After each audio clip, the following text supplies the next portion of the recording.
berjaga ini, kalau boleh tahu, ibu datang sini ada keluhan apa ya, Bu?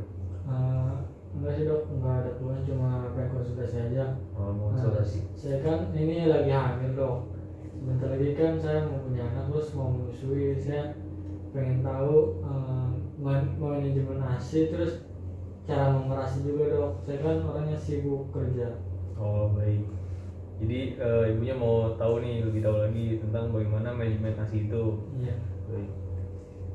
Kalau boleh tahu sebelumnya, nama ibu siapa ya?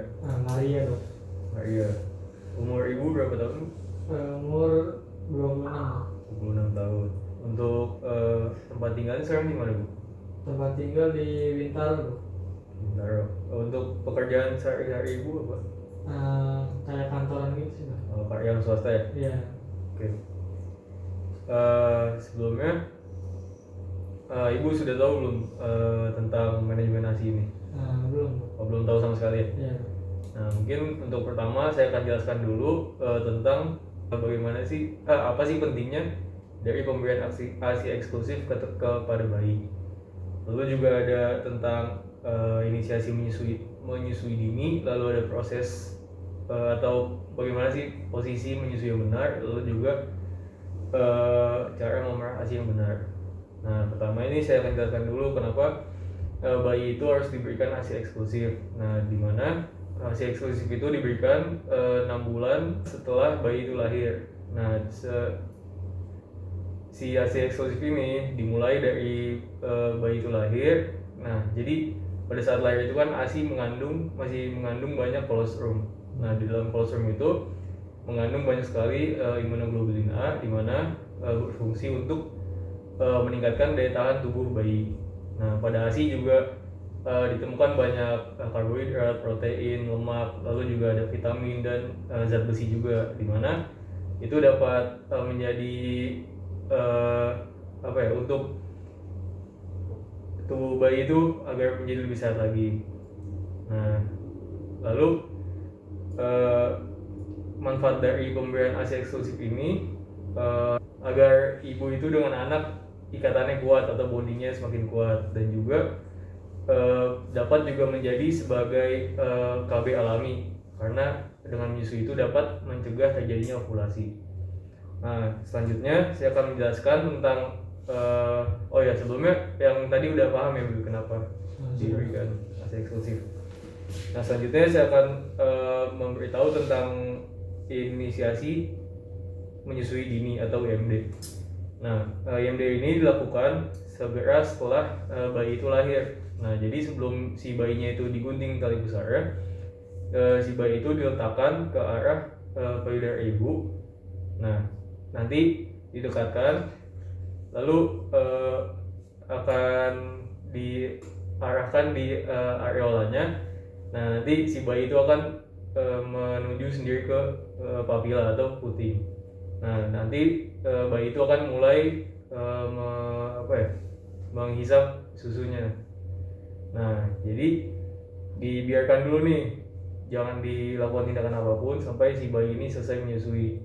Nah, jika sudah, baru kita bisa dapat melakukan seperti pengukuran antropometri atau tinggi badan, panjang badan, dan pemeriksaan lainnya. Baik Ibu, apakah sudah jelas tentang IMD-nya? Jelas dok. Baik. Selanjutnya saya akan menerangkan kepada Ibu bagaimana tentang posisi menyusui yang benar.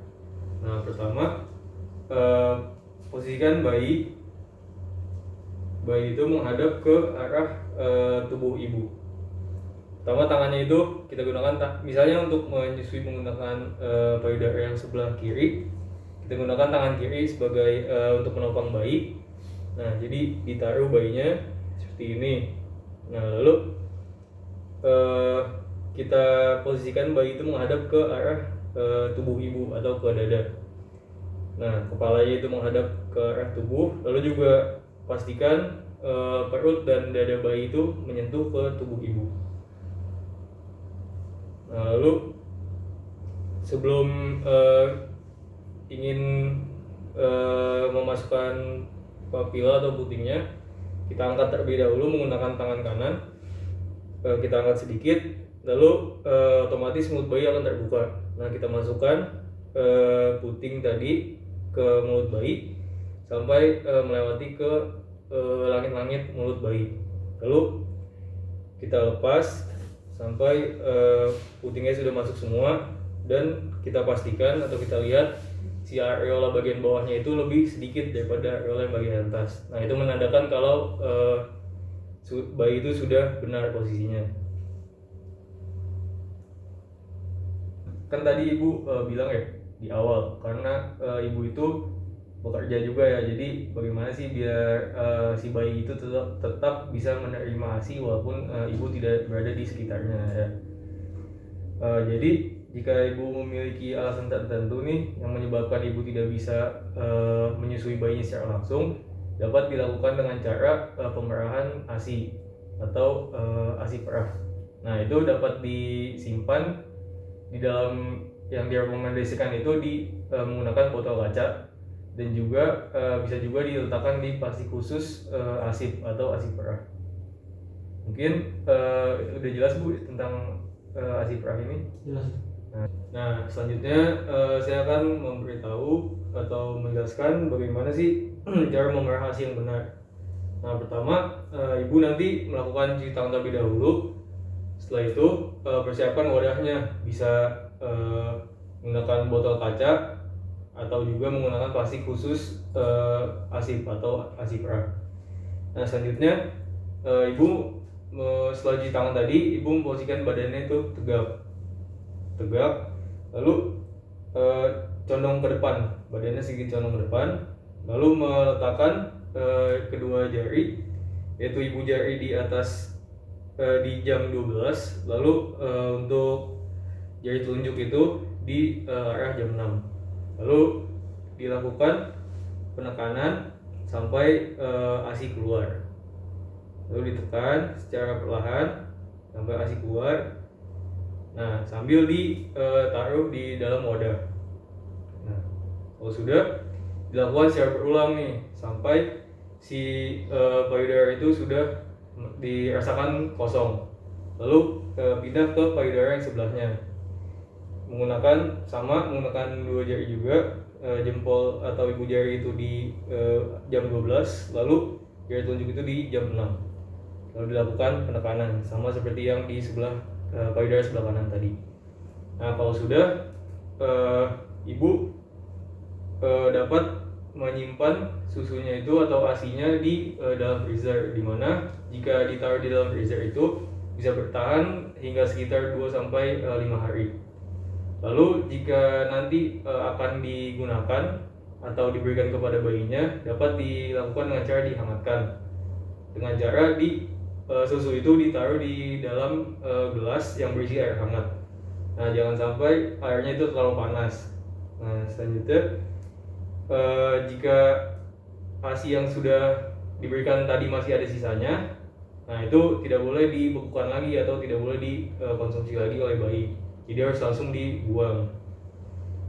Baik Ibu, kan tadi sudah saya jelaskan ya tentang bagaimana sih cara memerah ASI, lalu cara menyimpannya juga, lalu pentingnya ASI eksklusif itu apa.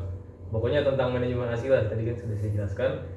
Apakah Ibu sudah mengerti atau ada yang ingin ditanyakan lagi Bu? Sudah dong. Sudah. Ya. Baik.